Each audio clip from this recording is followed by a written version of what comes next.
If you become like that, without knowing this, I cannot live. If that is how important it becomes, then it's not difficult, it's very close. Because the mind is shifting and shifting and shifting focus, it does not know which way to build. The very life within you is confused, it doesn't know which way to go. Is it so far away, is it so hard that you have to get there with great difficulty? No. For what is within, where is the path? For one who is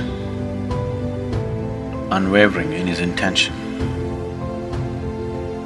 for him, liberation cannot be denied.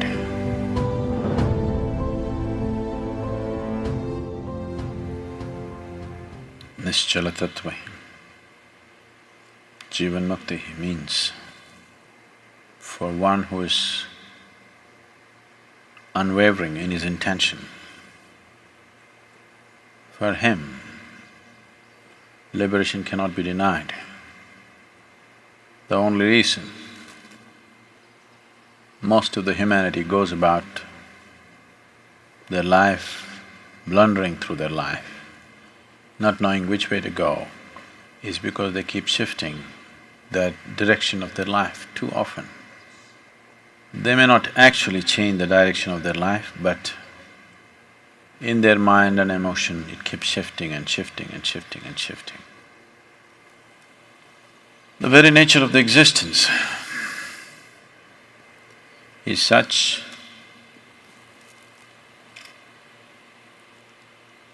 today it is also a scientific fact, but this is the experience of every yogi, that in this existence, there is energy and there's consciousness. There is no such thing as physical matter. Physical matter, as you know it today, is just concentrated patterns of energy.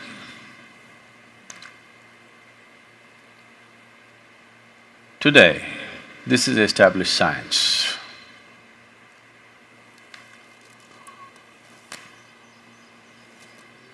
But more than 40,000 years ago, when Shiva spoke, he spoke clearly. His involvement was in absolute consciousness or in the energy, never in the physical matter, because he did not see it as real. And he spoke thus, very clearly, without any ambiguity about it. So these are the only two things one needs to deal with. Oh, why didn't you tell us? We wouldn't have done the Surya Namaskar today morning. You're not doing the Surya Namaskar to build muscle.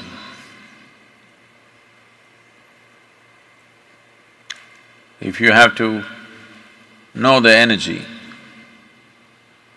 right now it's concentrated in the form of this body. Only if you use it in a certain way, it'll crackle. Otherwise, it'll sit like a lump of earth. If this has to sit here and crackle, then it has to be kept in a certain way. So whatever the physical sadhana that you're doing is not to build muscle, not to…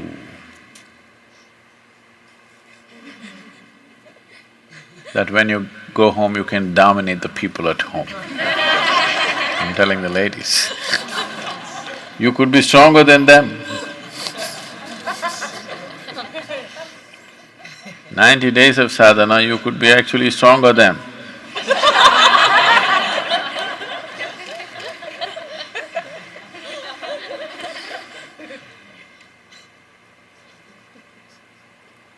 If your energies can crackle and your mind is focused, then this will just build in that direction. Because the mind is shifting and shifting and shifting focus, it does not know which way to build. The very life within you is confused, it doesn't know which way to go. I would say,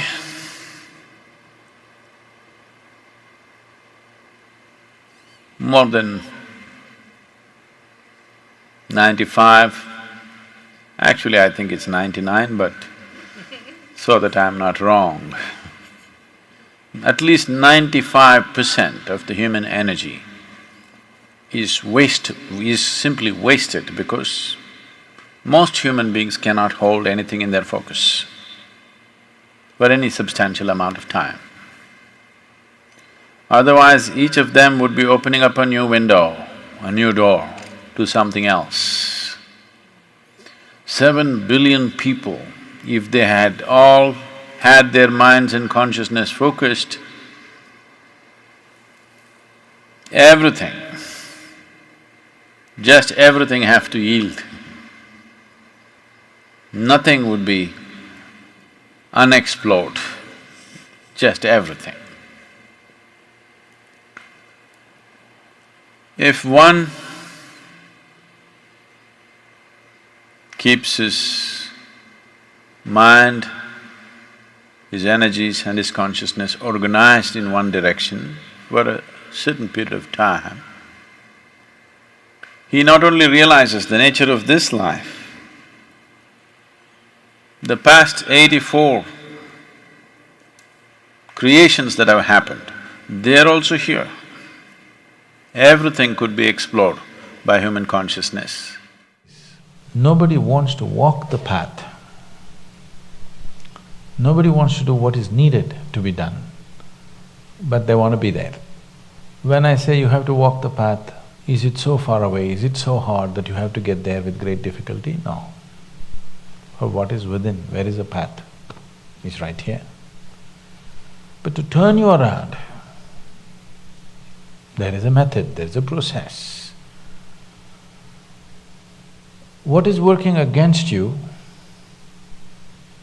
is just things that work for your well-being, actually. Your own mind, your own body, this is what turns against you when you seek something beyond it.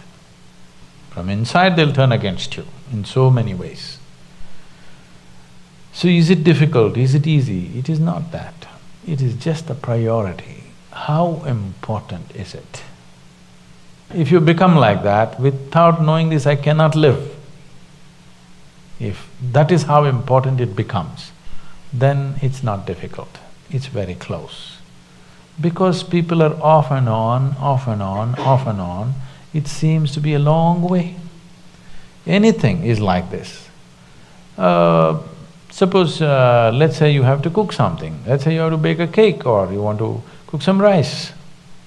You turn on the stove, turn off the stove, turn on the stove, turn off the stove.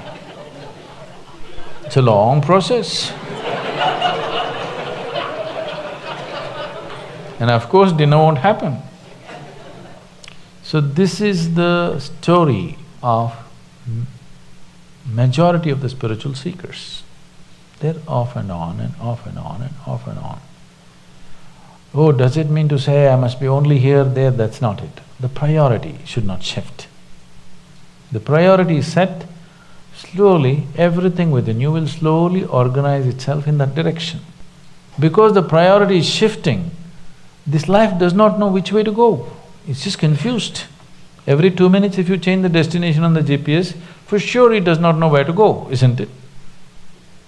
So this is what is happening in most people. This is why spiritual path seems to be arduous, long, impossible, unattainable, all these things, simply because people are shifting priorities all the time.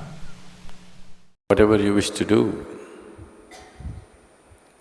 you must bring yourself to moment of joy and clarity within yourself.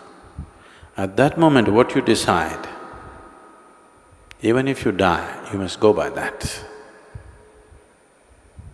Whenever your emotions go up and down, your mind says many things. That's not important. It says one thing today, one thing in the morning, one thing in the evening. It says one thing today and another thing tomorrow. That's of no consequence. In a moment of clarity, when I'm saying joy, because when you're happy, you're not compulsive. When you're very happy and clear, at that time, if you look at things and see that, yes, this is what is more sensible for me, just do that. It doesn't matter if it feels like hell. It doesn't matter. You go through hell for 10 years, it doesn't matter, you just do that, because that's where your well-being is. When you're in different states of compulsiveness, if you make decisions as to which way to turn, you will be endlessly lost. It is not about what you're doing, it is just that you're doing it in an unwavering way. Every day you are off and on, doesn't happen. You just unwavering, you become one-pointed. It doesn't matter what it is. If you want to be a butcher in an unwavering way, it will open up.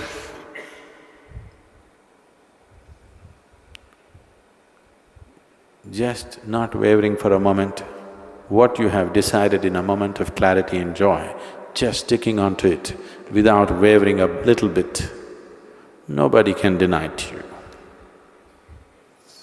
Every day when your thoughts and emotions fly this way and that way, you keep changing your mind, you will go in circles, endlessly in circles. Because one who changes direction too often obviously is not interested in going anywhere, isn't it? This is…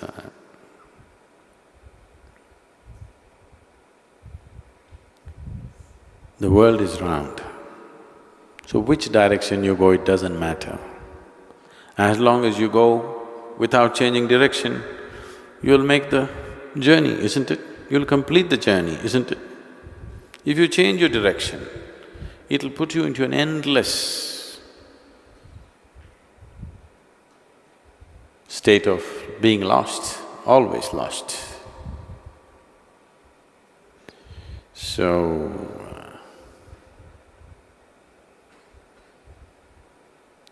you want to be there, no problem. You want to be here? Be here. Don't go on changing your mind every day, morning one way, evening another way. You're a torture to yourself and everybody around you. One who is constantly changing their mind is a torture to himself and to everyone around, isn't it so?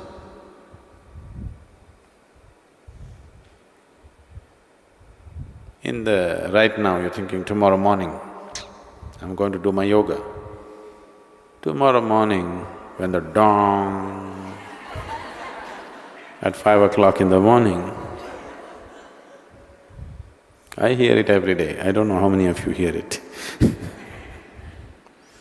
The moment it goes down, maybe we should beat a drum. Then your body says, to hell with this yoga, all I want to… It keeps changing, its priorities keep changing and changing and changing. There is another way to live.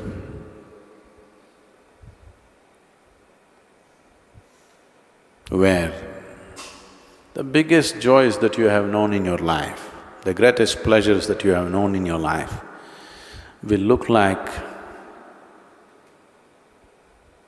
will look like ants' pleasure. This being is capable of that. When it comes to body and mind, we're all differently capable. No two bodies are equally capable, no two minds are equally capable. But when it comes to this being, every being is equally capable of containing the very existence within himself. Scientists are saying it's ever expanding. How to contain it? That's the whole beauty of it. That which is endless, that which is eternal, that which is boundless, and that which is always expanding, that can be contained in this being. About that, no two beings are differently capable. Every being is equally capable. It doesn't happen because you keep changing direction. Wherever you find a little niche which is comfortable, you try to settle down there. This so-called getting civilized has become a huge detriment for spiritual process.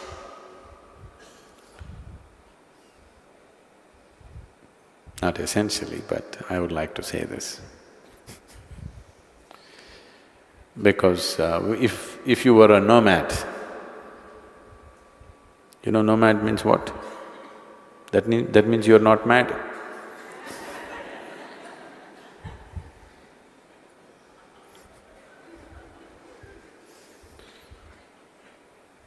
So who is not a nomad? One who is mad. One who is mad settles down. One who is not mad moves on and on and on, doesn't settle down anywhere. The moment we stopped being nomadic, we got into a certain kind of madness of safety and security. Whether it's physical, psychological or emotional, we're always looking for that niche where we can settle down and sleep. And once you find a niche and it gets too sweet and comfortable, and you don't have the courage to step out and once again make the journey. So if all you're looking for a picnic is a picnic, then it's okay. You know, it feels like that when if you want to try to climb the seventh hill, you climb a certain distance where your knees will be creaking and your breath will be looking like a